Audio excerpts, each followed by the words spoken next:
بسم الله الرحمن الرحیم. سلامونه او احترامات ټولو ته ښه راغلاست. راځو نن د لېټسګو کتاب نوي درس ته 19مې صفحې ته. Listen and read along. غوږ ونیسئ او ویې وایاست.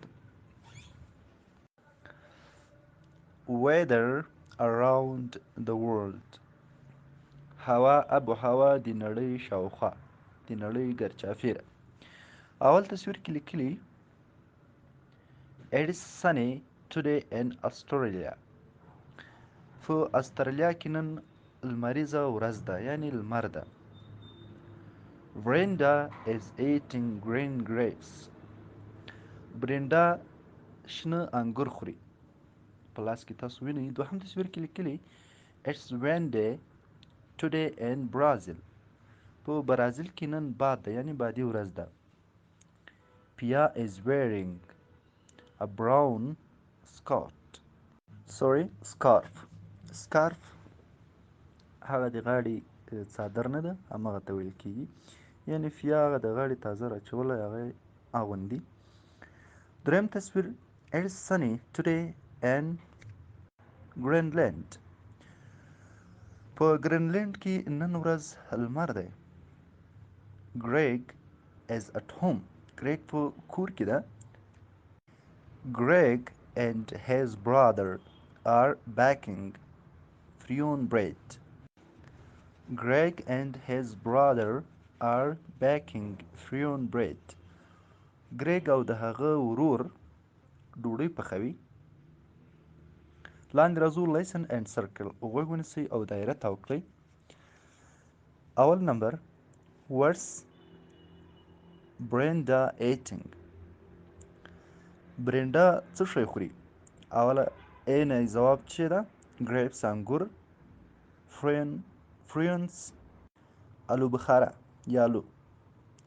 نو موږ به له A نه کړې تاو، ځکه چې په اول تصویر کې تاسو وګورئ هغه انګور خولې ته نیولي دي.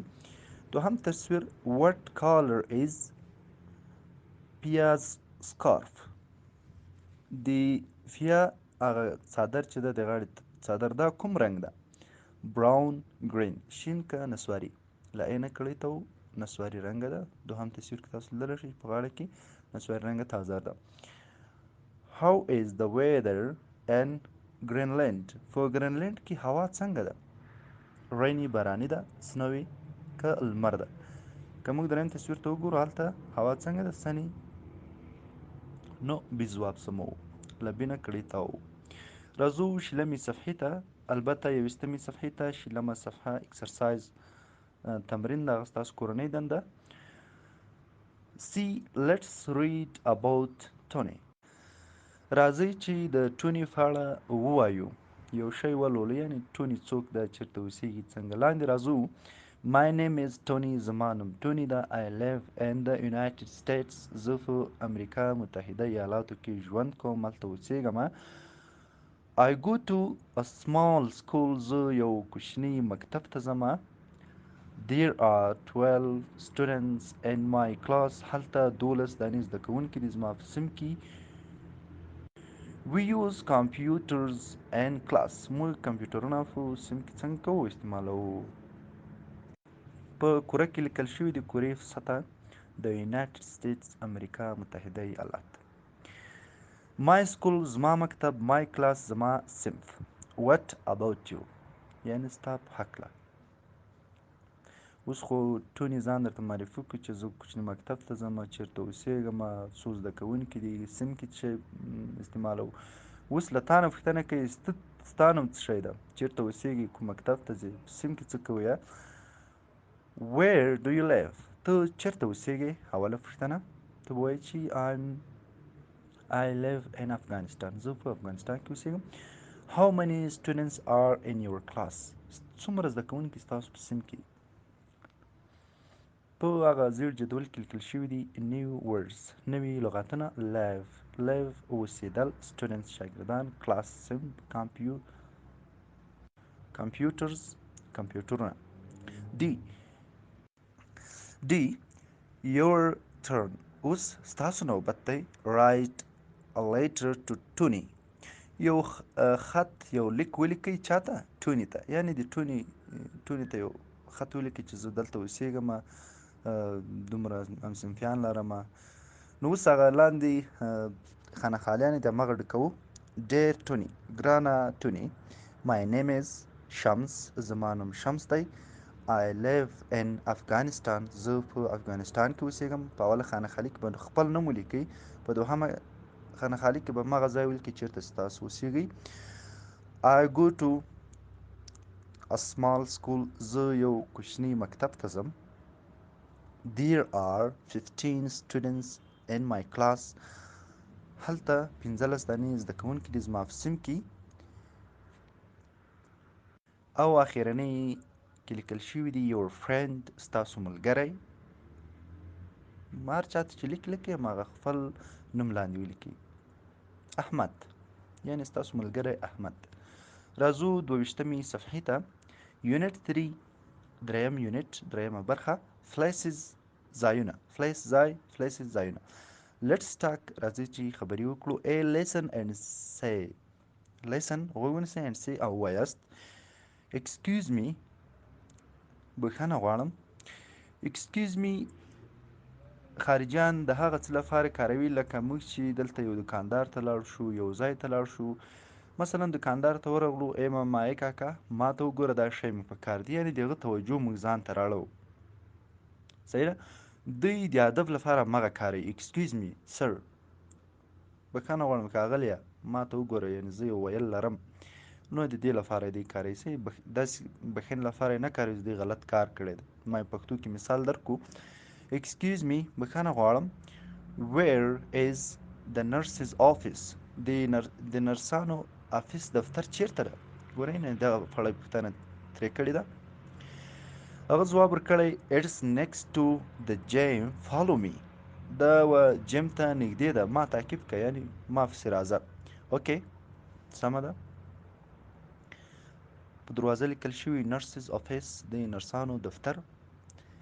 here is the nurse's office، دلته ده د نرسانو افیس، یعنې همدا ده، لاس یې ورته نیولی ده. thank you for your help، مننه ستا له کومک څخه. you're welcome، هیله کوم. لاندې زیړ جدول کې لیکل شوي thanks for your help، مننه ستا له کومک څخه. you're welcome، هیله کوم، یعنې د مننې وړ نه ده. راځو 23مې صفحې ته. practice the words، د لغاتونو تمرین.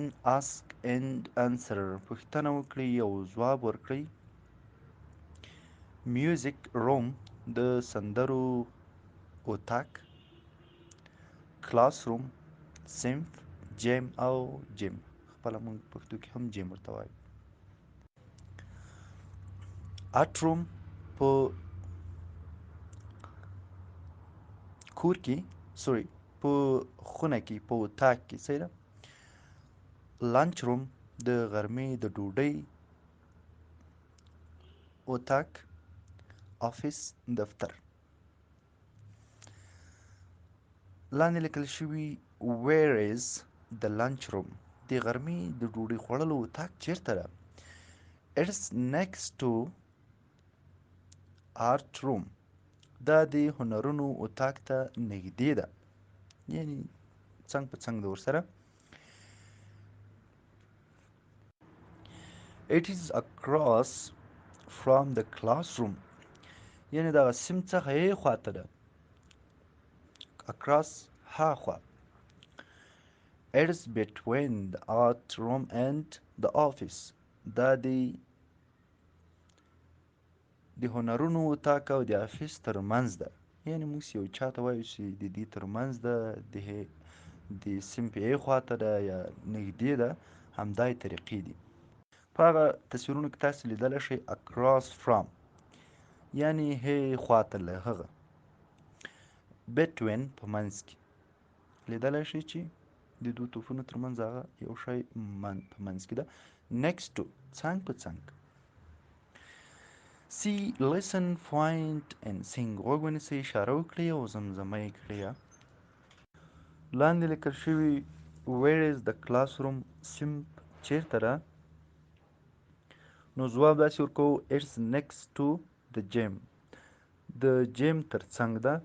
بیا پوښتنه کوو where is the classroom سیم چیرته ده it is next to the gym جیم ترڅنګ ده بیا د جیم په اړه پوښتنه کوو where is the gym جیم چیرته ده it's next to the classroom د سم ترڅنګ ده هماغه تکراري جمله ده راځو ښي طرف ته where is the music room د سندرو اتاق چیرته ده it is across from the art room دا د هنرونو له اتاق څخه هاخوا ده where is the art room د هنرونو اتاق چیرته ده it is across from the music room دا د سندرو د اتاق څخه هاخوا ده where is the lunch room د غرمې د ډوډۍ خوړلو اتاق چیرته ده it is between the art room and the office دا د هنرونو د اتاق او د دفتر ترمنځ ده where is the office دفتر چیرته ده it is across from the gym د جیم هاخوا ده دا و د نن ورځې درس ښه وخت ښې چارې